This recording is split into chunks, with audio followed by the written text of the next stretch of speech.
This is the disclaimer for Wildlife Control Consultant and Pest Geek Podcast with Living the Wildlife Podcast. Always follow national, state, provincial, and local laws when using pesticides and or other control methods to manage pests. Wildlife Control Consultant, LLC, Pest Geek Podcast, Living the Wildlife Podcast, Stephen M. Vantassel, or their or his affiliates are not responsible for followers' use of the information provided here. Hi everyone, Stephen Vantassel here, Wildlife Control Consultant, bringing you another episode of Living the Wildlife as part of the Pest Geek Podcast family. Hope you had a great week. Of course, I say that pretty much every time because I publish, or I should say Franklin publishes my podcast about every Friday. Sometimes it's on Saturday, so typically hit you at the end of your work week rather than at the beginning of your work week. But I hope you've had a good one. I've had a pretty busy week myself, but it's been I'm taking Friday off, so trying to get some comp time back in. As you know, I don't have some of the stresses that some of you folks have handling clients and getting out there. I have clients, but I'm not a contractor in that regard, performing field services for people. But so I don't have some of that pressure that you have. But nevertheless, fairly busy week. I had to do some things around the office. Certainly put in the data for my research on Colombian ground squirrels. Put that into an Excel spreadsheet. Got some results from that. Just to give you a little teaser, the results were dismal. I wish my results were better, but unfortunately, you can't always determine in advance what your research results are going to be. And that was certainly the case for me, but hopefully my pain will certainly save pain in others from the particular technique that I was using to try to control Colombian ground squirrels. So I can certainly say that what I was doing was not working by any stretch of the imagination. But nevertheless, enough about me. I was looking at an article. I saw an article that came across my feed, and I was like, "Oh, that article's. Let me check that out." So I love the title. I haven't read it in any depth yet. So, but it got me thinking about baiting. And then as I was looking through my files, I saw another article on baiting, and I was like, "Oh, this is really cool." And so I thought I would talk about that today. And so many of you are probably still in the thick of doing wildlife capture and control. Of course, bat season is still a few weeks away for some of you. Of course, you had the blackout period, which is certainly appropriate. You may have heard that we've had now Idaho now has confirmed the presence of the fungus that causes white nose syndrome. Can be a little confusing because they don't have white nose syndrome confirmed yet. However, they have confirmed the presence of the fungus on bats. So, but here in Montana, we do have white nose syndrome. So just to kind of clarify this for you, and that is, you can have, the way they look at it is that an animal can have the fungus, but maybe no symptoms of the disease. And then when the symptoms occur or the signs occur, then they call it white nose syndrome. So they can be sort of like exposed or infected, and then they have the next category of full-blown disease. And so here in Montana, they found that one cave that they have some small browns in, I think there was stating 98% death rate in terms of the bats aren't there. And so this is bad. So be careful with your work out there. Make sure your equipment's clean. Follow the protocols. One trade association has some protocols, and there's certainly, you can also visit whitenosesyndrome.org, and that will have some information on protocols that you should use as well. All right, well, let's move into some baiting. So here I've created a little brief PowerPoint on baiting. Again, baiting is really not the right term. We probably should use something more along the lines of attractant. However, that's getting probably a little into the weeds. So let's get a little bit of definitions just to sure we're clear. And I've been blessed by, of course, bait manufacturers, who talk obviously at a much higher level about this stuff. So certainly going to defer to them in many ways. However, these are some some basic definitions that can help us communicate more accurately. Remember, professionals need to use professional language, and we want to be sure that we're careful about what we use. And I know people hate, oh, Stephen, don't get so scientific and that sort of thing, but it's a way that we can communicate to each other accurately so that we understand each other carefully. And that's one of the benefits of more scientific or more clear language. When you're dealing in science, this is why when they talk about an animal, they don't just say its common name. They'll say, don't just say woodchuck, although they may say that. They'll say Marmota monax, right? The scientific name. That way, everyone, whether you're in China, whether you're in Russia, whether you're in the United States or Canada or wherever you're at, everyone knows what you're talking about. You're not talking about a skunk. Okay, so this is why it's important. And sometimes when the arguments occur online, it's where people talk past each other, where one person's saying no, it's tails, the other no, it's heads, and well, when you see both sides of it, it's still a quarter, right? So we want to avoid that. We want to make sure we're not arguing unnecessarily and screaming at each other. And so proper definitions can help clarify our ideas. Okay, so that's what the purpose of all this is. So in the broad umbrella category, attractants are any materials that entice animals to approach a location through sight, sound, taste, or any combination thereof. So when you're making your set, like whether it be a cage trap, whether it be a foothold, and you're making that, you don't want to make that set unattractive to the animal, right? Now, if you're doing a blind set, obviously you just want to make the animal not even know that it's there, right? But when we're dealing with baited sets or sets with an attractant, you're trying to make it so that it's something attractive to that particular animal. So you may be painting the trap so you don't have shininess to it. You make sure the trap is stabilized so it doesn't feel unsettled. You make sure that if you put soil in the bottom of the cage, that way the animal's not feeling the harshness of the cage on it. And so those would be, in broad terms, forms of attractants, right? You want to get over the animal's fear of this box that they're going into, right? So that's a broader term. Now, when we use the word bait, which is normally what we say, did you bait the trap? Well, but baiting more technically means it's some sort of a solid food attractant, something the animal is going to eat or taste. A lure tends to be a liquid, or it could be an aerosolized attractant that's smelled by wildlife. Now, could there be a potential taste there?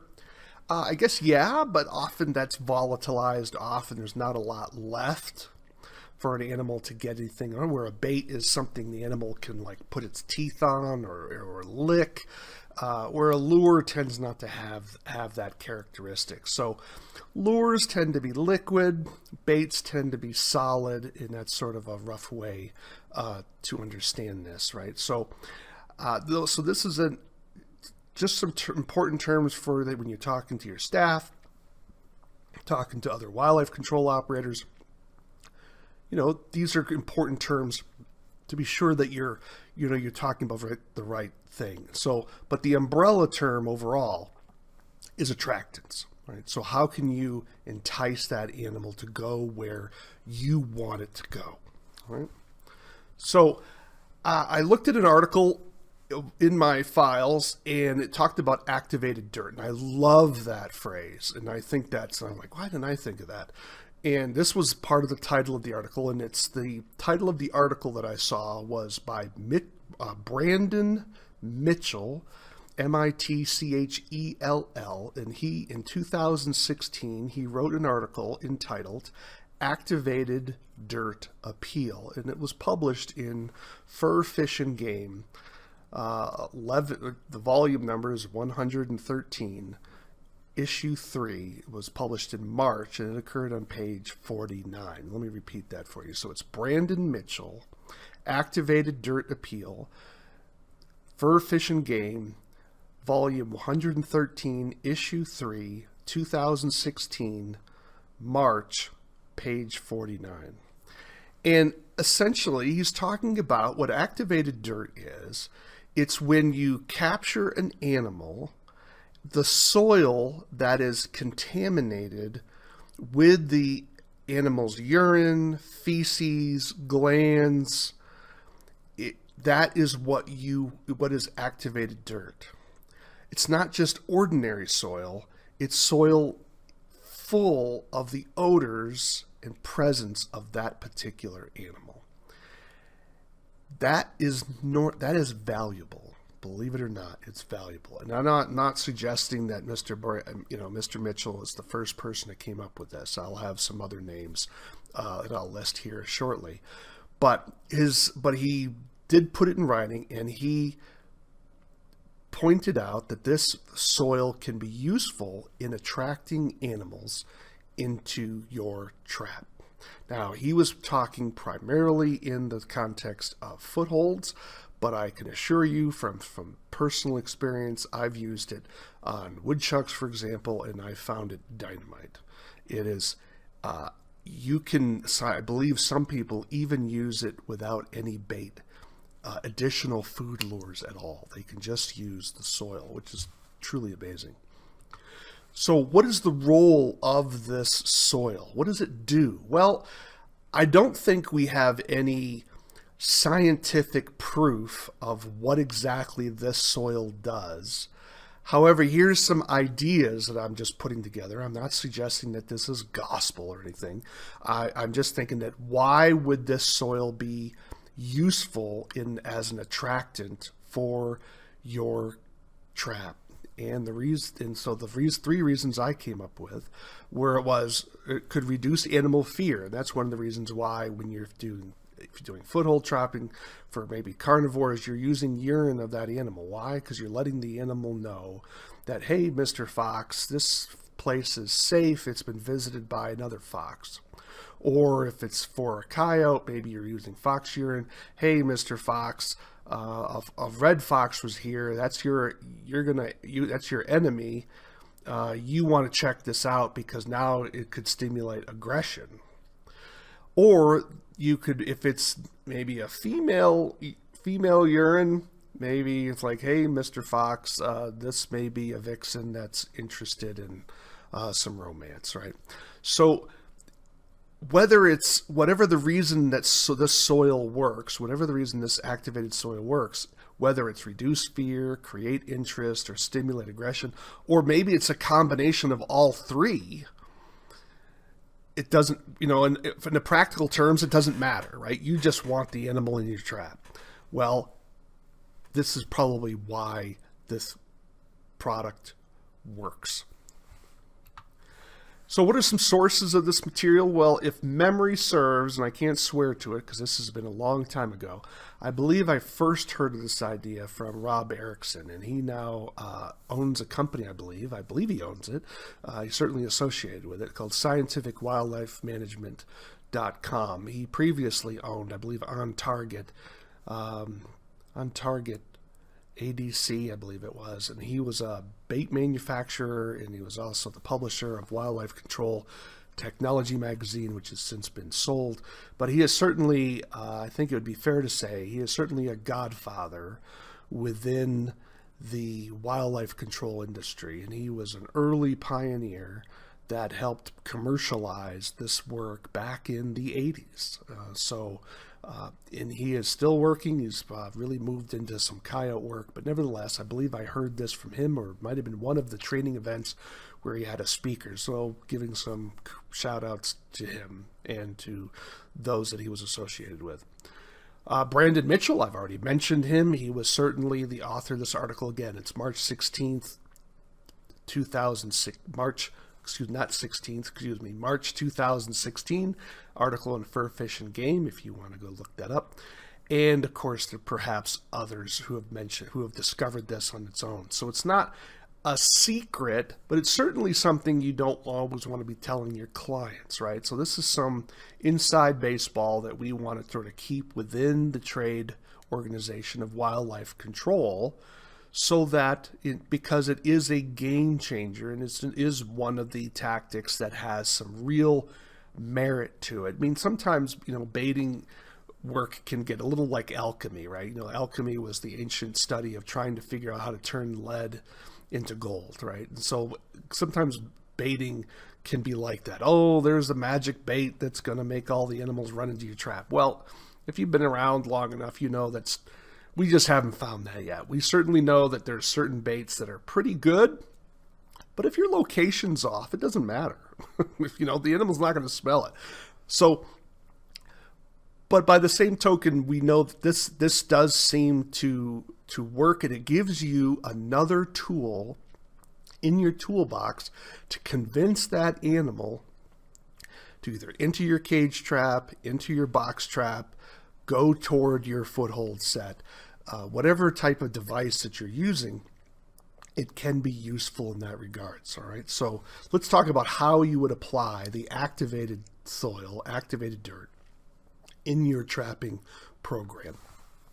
Well, you have a couple of options here. One is you can use the soil to cover the base of your cage trap to make sure the animal's not stepping on the cage, but also provides that odor throughout the whole area, and it lets the animal know, hey, a colleague, a fellow animal, a fellow traveler has been in this area as well. And so you're telling that animal, another animal's been here. And, just like, monkey see, monkey do, right? This is what animals do. They're like, well, if another animal was there, it must be good. I want to be there too. Well, just like us humans, right? So if a lot of people are buying something, we think we have to go buy it. Well, wildlife is not much different. Another option for you, this was certainly mentioned by Brandon's article, soil can be placed behind. Now, he was using footholds in his discussion. I don't think he mentioned cage traps per se, but it's certainly, you could certainly do this and that is place the soil behind the treadle, or in his case, he placed the soil behind the foothold trap so that the animal had to cross over the foothold to get to that activated soil. As I noted earlier, some people use the activated soil without bait at all, and so without anything additional. Now, some of us are a little bit more paranoid than that, and we're going to be we want to make sure the animal has another enticement to come into that cage trap, whatever the case may be, but it's certainly something to be used. In one situation where I used activated soil was when I was back in Springfield. I was trying to trap a woodchuck. And I normally want to trap at the den, right? If you have that option, you want to trap at the den. Unfortunately, the properties were very small, and the den, as far as I could tell, wasn't on the property. So you can't just be going trespassing on other people's ground, hey, I'm just going to put a trap over here. No, you couldn't do that. Because I wanted to get the cage traps right close to where that den was. I don't know if I was using two-door traps at that time or not. But a two-door trap over the den hole is obviously the way to go. I didn't have that option, but I had collected some woodchuck dirt from a previous capture, and I used that. And I'm not even sure I used a bait, although I probably did. And I had a woodchuck in that cage the next day. I was thrilled. And what else can you do? I mean, that's about as good as it gets. And it's not, in my testimony here, is not just an isolated event. My understanding is that other people have used this to good success. Now, it's not something that you're going to necessarily use all the time, because you may not have to use it all the time. But it may be something, if you're in a situation where perhaps I know the client has been trying to trap this animal, and maybe they had a capture and maybe escaped, or maybe there was a misfire, you may need to use activated soil. Maybe activated soil will give you an edge over just using a bait. Something to think about. It gives you another tool in your toolbox. And these are areas in wildlife control industry where we really need better data. We need some studies to be done to do some comparison between, bait only traps versus bait with activated soil, with traps just with activated soil. But again, that takes money, which unfortunately the industry is not willing to spend to sort of advance that industry. So that means you have to do it on your own. And this is where some important record keeping, without getting too technical with it, but some detailed record keeping can give your company an edge over your competitors, so that perhaps you can develop a system when you know, all right, we're going to use activated soil at this location because of X. And that's going to take you a little bit of time to determine what the best use is. But if you're not collecting the data and using that data, then you're not going to be able to get that particular edge. And I know that's a big lift for some guys. Some of you are just, balls to the walls all the time. And, you're trying to make a living and, margins are tight, particularly with $5 a gallon gas. I mean, I get it. But you have to find a way to at least record some of this information to give you a sense. So if you're setting multiple cage traps at a location, maybe you can try one with activated soil, another one with just bait, and see how that goes. Keep a record which one captures, especially if they're sort of equidistant from the den, if you're not using two-door traps or whatever. I think you can have an idea of how to work forward. Certainly my company is able to work with you to try to come up with a design on that and try to crunch those numbers so you can get something reasonable to see, is there any difference? Does it matter? My suspicion is that it will, but again, we don't have statistical data on it because we don't have people collecting the information. So enough of that. What animals can you use it on? Well, as I said earlier, I've used it on woodchucks. I had good success with it. The author's article, the Brandon, he mentioned bobcat and foxes, and so I just put a question mark. Are there other animals with this would work for? My suspicion is yes. This is something where I think it's limited only by our imagination. And also, in a sense, our need, right? I mean, what animals do you need to do this? A lot of our cage trap technology, you have the Comstocks and different types of sets and one-way doors, that baiting in certain circumstances has become less necessary because of advances in two-door technology and exclusion and hardening of structures.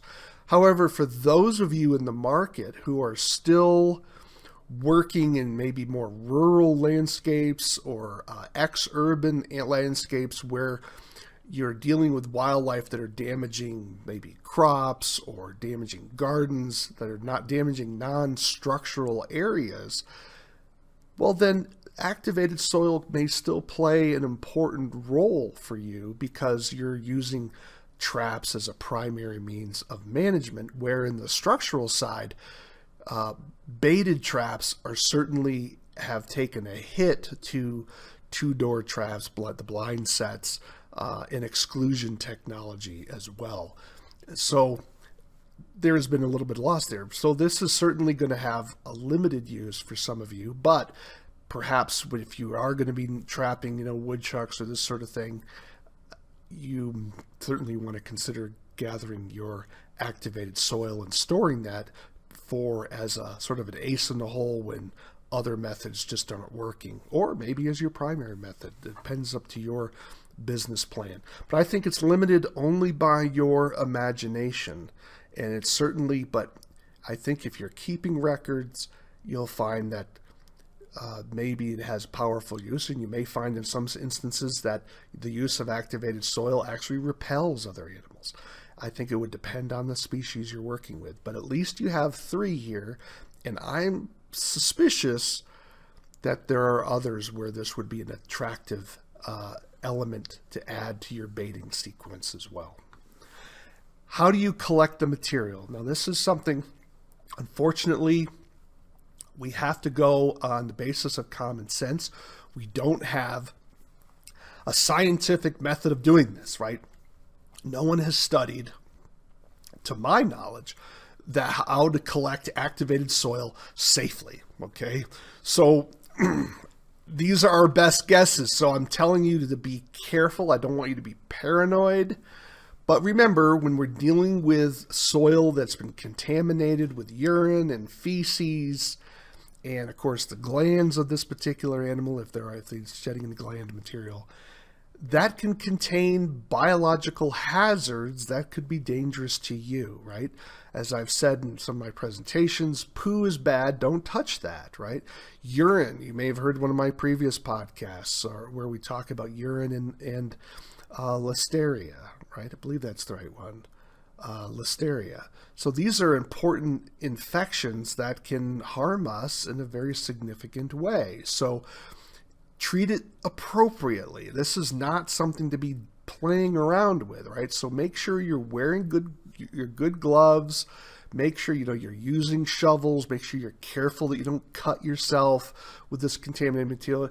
Avoid aerosolizing. That means when you're scooping it up to put into a container that you're not getting this plume of dust up that you're inhaling, right?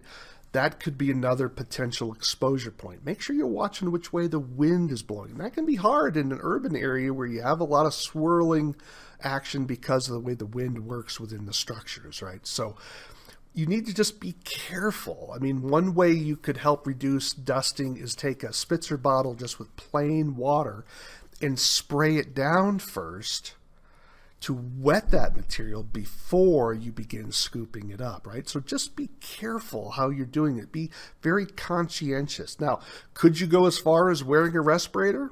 Yeah, I mean, there would be nothing wrong with that, right? It's not like it's illegal. Certainly it would be safer. And you also, especially those, if you're wearing a respirator with full face protection, obviously that takes it to a whole new level, right? But I doubt many of you are going to stop and do that. I mean, if you're not willing to take some time to write your records down, to see how certain baiting methods work, I doubt you're going to run to the truck and grab your respirator, right? So, but nevertheless, that's certainly going to add a lot more safety to this situation. So stay upwind or stay perpendicular to the wind when disturbing the soil, and avoid disturbing soil in enclosed spaces. Again, when it's outdoors, things are able to dissipate. When you're in an enclosed area like a crawl space, you run a higher risk of inhaling some of these maybe contaminated particles that could cause you an infection. Store the material in a good plastic bag, like a good Ziploc bag or plastic jugs. The author, Mr. Brandon, was mentioning he stores his in sealable gallon jugs, probably milk jugs, I'm assuming, with a screw top lid. You can still find those in certain areas. But something where they're going to be secure. And then we were always taught to freeze it. Now, don't put this in your freezer that you're using food with, right? You probably have a freezer that you're using for your carcasses, the animals that you capture. It's a designated freezer for non-food elements, right? You shouldn't be mixing wildlife with your food items. This is not a good idea. Certainly, it's why you read in the lab, no food, no drink, right? Because you have contamination issues and potential health hazards, right? So we would just freeze it. And of course, you want to be sure everything's properly labeled. You want to be sure what species. You want to have the gender if possible, and the date when it was collected. You may even want to put in the location where you collected it. It's up to you to determine how much data you're collecting. But the point is when you grab it, you want to know, well, this was from a woodchuck, this was from a fox, this was from a coyote, this was from a raccoon, right? Or this was from a skunk, this was from a female skunk. There you go. Now you're looking at, if you're in a situation where if you have a female skunk perhaps in heat, now that would be some hot material. Maybe you'd be grabbing male skunks from all over the place, right? So if you're using it at the right time of year. So these are some things that we need to explore and expand as an industry, and I'm hopeful that we can expand our knowledge in this particular area in the near future, hopefully. And if not for the industry's sake, at least for your company's sake, would love to hear comments from you if you have any of those. So that's basically it. Activated soil, or activated dirt, as Brandon called it. But nevertheless, I think it's another little tool in your toolbox that you may find helpful to capture that problem animal that just won't go into your trap by other means. Well, I'm Stephen Vantassel. You've been listening to Living the Wildlife. I'd love to hear from you. You can reach me at wildlifecontrolconsultant@gmail.com. Wildlifecontrolconsultant@gmail.com. Do take a few moments, if you would, to subscribe to the channel. Make sure you ring the bell. Give us a 5-star rating if you could as well. Again, I would love to hear your comments, thoughts, suggestions for future shows if you have them. If you have a product or idea that you'd like to broadcast out to the wider community, would love to hear that as well. I think there's a lot of information out there in the field, and I think because this is a creative bunch. I've been amazed at the amount of new items that have occurred in our industry, and if you have a new product in mind and you're wanting to market it to a wider community, definitely reach out. It doesn't cost to be, I don't charge you for an interview. I think it's important. I'm wanting to get information out to the wildlife control and pest control community. And again, you've been listening to Living the Wildlife as part of the Pest Geek podcast family. And why do we call it Living the Wildlife? Well, because we want you to live the wildlife, not be the wildlife. Take care, everybody.